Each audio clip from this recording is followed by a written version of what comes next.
Jean-Yves Le Gallou, la conclusion de ce forum vous revient. François Bousquet vient de nous parler de courage. Et vous, Jean-Yves, vous venez dire, en écho à toutes ces interventions tout au long de cette journée, que le réveil des peuples est finalement plus fort que tous les apprentis dictateurs.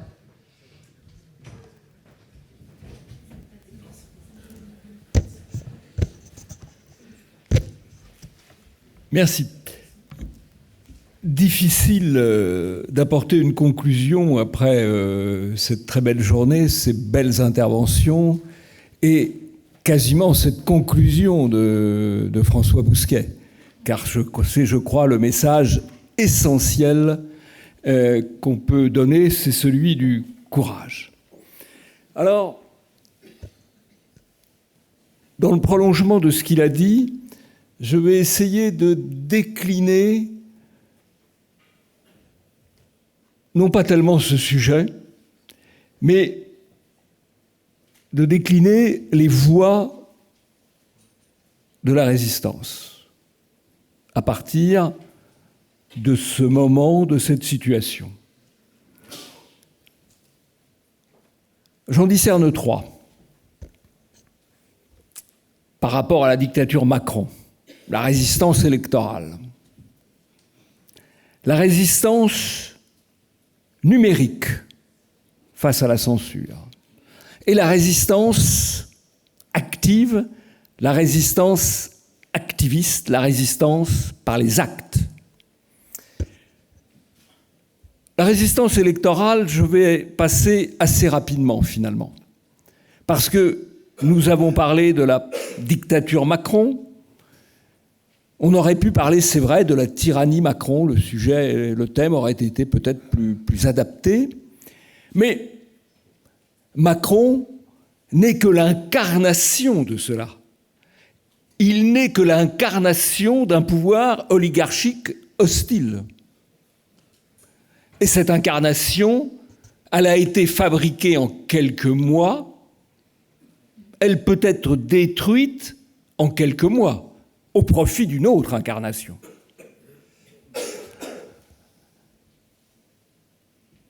Les médias aiment bien nous annoncer la présidentielle de 2022 avec le retour du duel Macron-Marine Le Pen et la même fin. C'est une hypothèse. C'est de loin, ce n'est pas l'hypothèse la plus probable. Parce que d'abord, lors des élections présidentielles, les pronostics 2 ans avant ont pratiquement toujours été déjoués, et qu'il n'y a jamais eu de bis, puisque le seul bis, c'est Giscard Mitterrand, il ne s'est pas terminé de la même façon les 2 fois.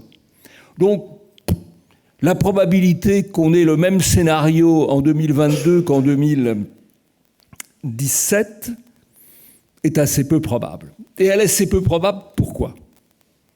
Parce qu'il y a un moment où Macron apparaîtra à ceux qui l'ont soutenu comme un obstacle à leurs intérêts.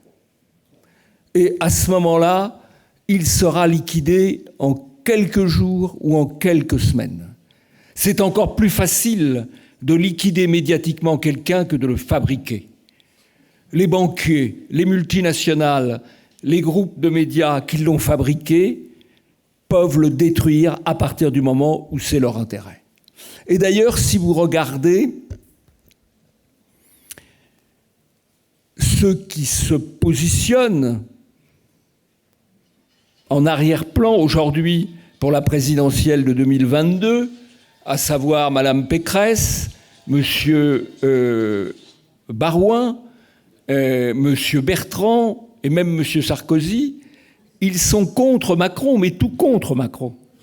C'est-à-dire que, enfin c'est dangereux d'un certain point de vue, mais bon,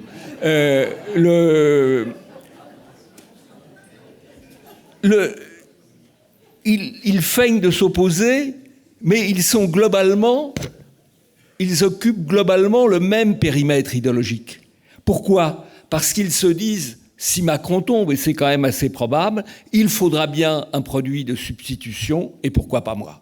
Et donc, nous n'aurons peut-être plus la dictature Macron, mais nous aurons toujours la même dictature du politiquement correct, la même dictature de la superclasse mondiale. Dans cette hypothèse, maintenant, il peut arriver aussi beaucoup d'événements. L'histoire, c'est le lieu de l'imprévu. Dominique Vénère le répétait, mais l'histoire, oui, c'est le lieu de l'imprévu, toujours. 1 an avant la chute du mur de Berlin, et même une semaine avant, c'était inimaginable. Et c'est arrivé. Voilà. Donc, pour le moment, Macron peut partir, ça ne suffira pas à nous débarrasser de la dictature. Alors, le deuxième point sur lequel je voudrais aborder, que ça ne vous décourage pas de la résistance électorale au demeurant, hein, c'est pas du tout ce que je veux dire. Le deuxième élément, c'est la résistance numérique. Alors, nous avons vécu, je considère qu'on a vécu une très bonne période en matière de liberté d'expression, on va dire de 2005 à 2016, avec le développement d'un Internet libre qui a permis des avancées tout à fait importantes, notamment dans 2 pays, pas dans le nôtre, mais dans 2 pays, 2 avancées politiques, le Brexit en Grande-Bretagne, l'élection de Trump aux États-Unis. Et à partir de là, la liberté sur Internet a été brisée. La censure s'est répandue extrêmement rapidement, et une censure privée. Pensez quand même que Twitter est allé jusqu'à censurer, à un moment, pas très longtemps quand même, le président des États-Unis. Ce qui est proprement ahurissant. Et donc, on a vu une censure privée qui s'est développée et qui est extrêmement nuisible. Il y a eu une semaine, certains d'entre vous y étaient, d'ailleurs y ont participé, je les en félicite, une manifestation des identitaires. Ils étaient 800, ce qui est malheureusement assez peu, mais leurs réseaux sociaux n'auraient pas été coupés, ils auraient évidemment été beaucoup plus nombreux. Alors, il faut prendre en compte cette censure. Et comment je pense qu'on peut être quand même de manière optimiste, parce que, historiquement, la censure finit toujours par être contournée. Et donc, aujourd'hui, nous subissons la censure, mais nous pouvons la contourner. Alors, je vais être un petit peu technique. La logique d'Internet, au départ, sa force, c'est une logique décentralisée. Il y a une multitude de pôles qui émettent et qui sont reliés par une infinité de canaux. Et ça, c'est incontrôlable ou très difficilement contrôlable, et ça le reste. Ce qui a changé la donne, c'est la centralisation des réseaux sociaux autour de 3 grands réseaux mondiaux qui sont Google, YouTube, qui sont Facebook, Amazon, et qui sont devenus quasiment des monopoles, avec des monopoles qui servent des intérêts et une idéologie particulière. Quels intérêts? Ceux de l'État profond américain d'un côté, l'État profond américain d'ailleurs n'étant pas complètement sur la ligne Trump, hein, tant s'en faut, et l'idéologie californienne. Et c'est cela qui vise à contrôler les esprits et qui parvient effectivement à censurer les réseaux sociaux. Eh bien, il faut les contourner. Les identitaires en ont dit quelques mots. Il faut en revenir au système, à la logique décentralisée d'Internet, c'est-à-dire des sites Internet qui peuvent être quand même placés plus ou moins dans des paradigmes numériques, qui peuvent être assez protégés, et des sites Internet qui se font connaître par des fils, eux aussi aujourd'hui pas encore contrôlés. C'est les fils de courriel, les newsletters auxquels il faut s'abonner. Comme ça, vous êtes au courant de ce qui se passe chez les identitaires, vous êtes au courant de ce qui se passe sur Polémia, vous êtes au courant de ce qui se passe dans tout ce qui partout. Vous vous abonnez à ces newsletters et puis vous vous abonnez aussi au fil Telegram, qui est un fil d'information crypté et donc sécurisé et pas susceptible de censure. Voilà.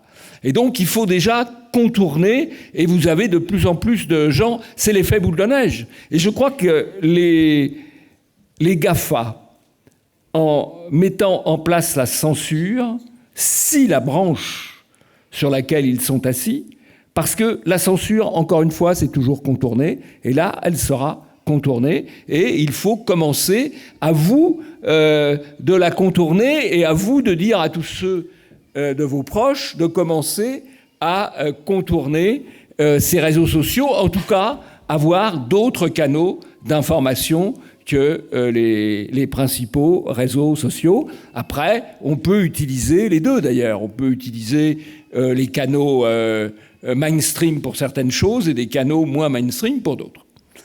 Troisième élément, et là je viens, c'est très bien, il y a un enfant qui pleure, ça prouve qu'on n'a pas encore complètement perdu la bataille démographique.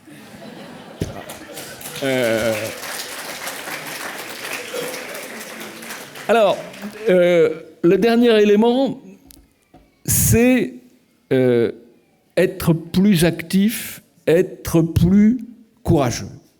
Alors, franchement, on a demandé, suivant l'âge qu'on peut avoir, on a demandé à nos pères, à nos grands-pères, à nos arrière-grands-pères, à nos arrière-arrière-grands-pères de monter à l'assaut de tranchées à la baïonnette. C'est pas ce qu'on demande aujourd'hui. C'est pas ce qu'on demande aujourd'hui. Aujourd'hui, on demande à chacun d'en faire un petit peu plus.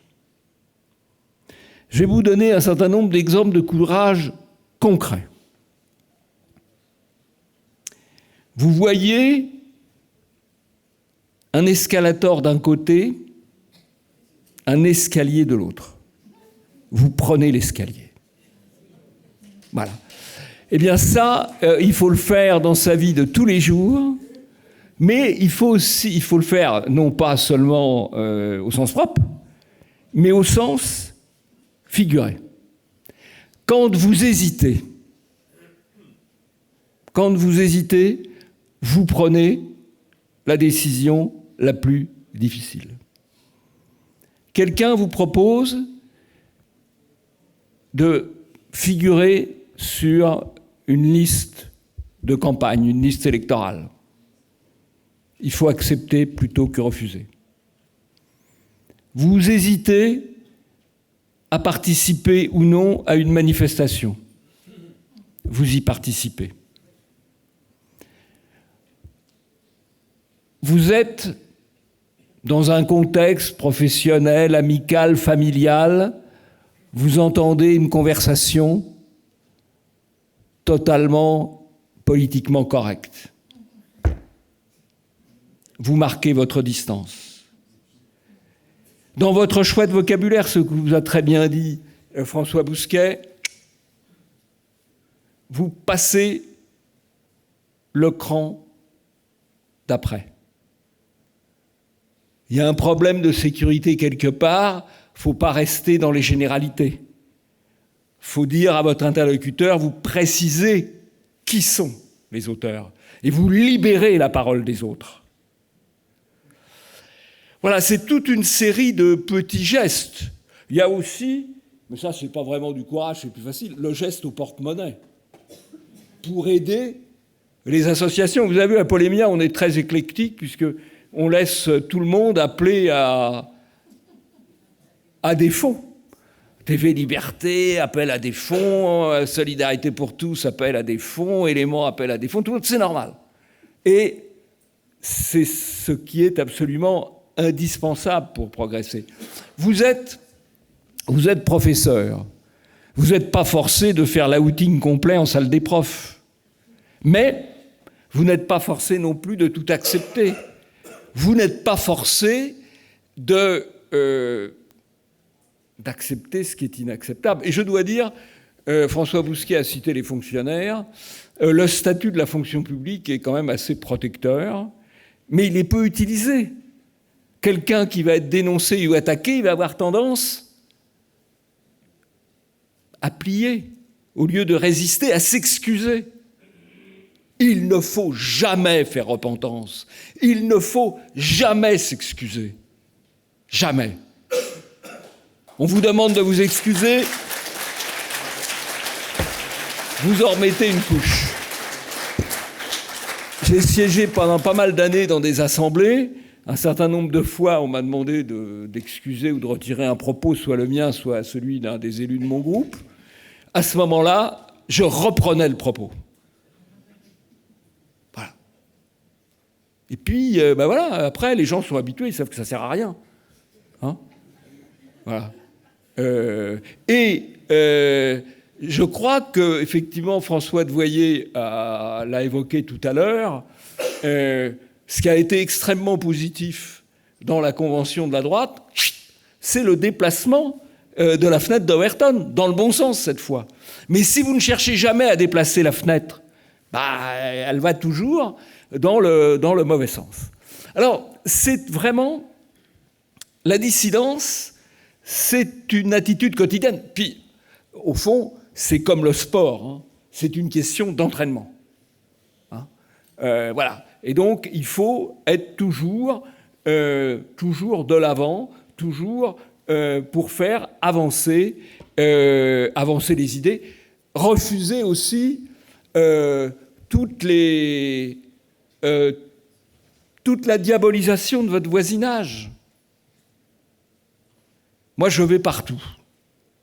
Je ne suis pas forcément d'accord avec tous les gens à côté desquels je parle, mais ils sont responsables de leurs propos. Je suis responsable des miens.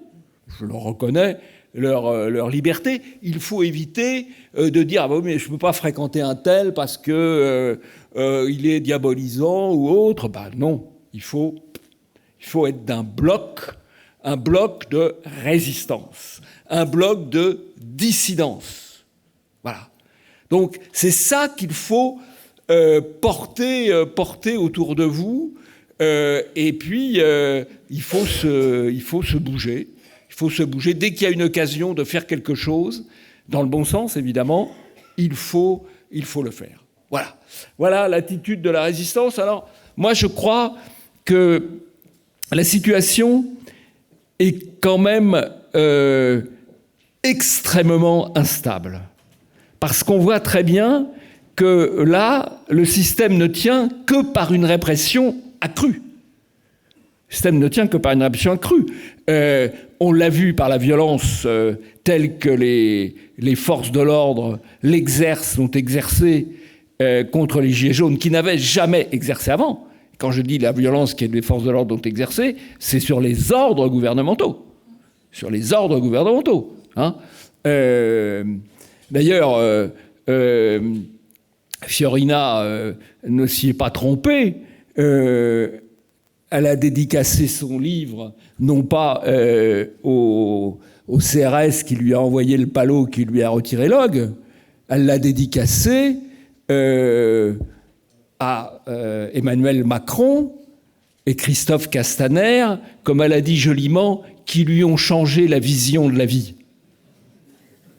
Voilà. Il ne faut pas se tromper de cible.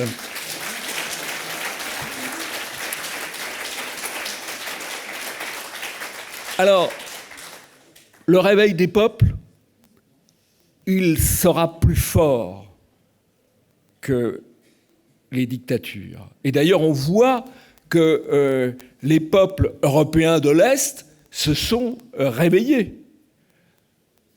La Russie s'est redressée après l'épisode Helsinki. La Hongrie défend ses frontières. La Pologne défend son identité.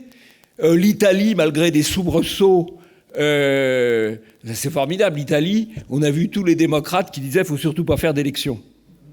C'est quand même plutôt bon signe. Bon, et alors la France, là-dedans, elle est quand même très en retard. L'Allemagne, même, en Thuringe, le parti AfD a fait 25% des voix, après avoir fait 25% en Saxe, etc. Ça bouge. Pas facile en Allemagne. Et la France, ça bouge par explosion. La France, c'est un pays explosif. Et quand vous regardez l'histoire politique française, vous voyez tous les bouleversements. 89, 1799, 1814, 1815, 1830, 1848, 1870, 1871. Après, il y a les grands bouleversements de la guerre de 14, 1939, 1940, 1945, 1958, 1968, et depuis, plus rien.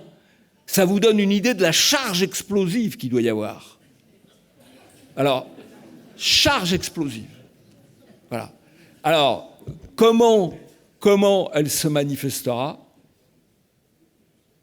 J'en sais rien, mais la probabilité qu'elle se manifeste, elle est assez importante. Elle est très importante. Et c'est à cela qu'il faut se préparer. C'est pour cela qu'il faut aujourd'hui cultiver la dissidence, être dans un esprit de résistance pour permettre un jour cette fois le grand bouleversement et le grand redressement.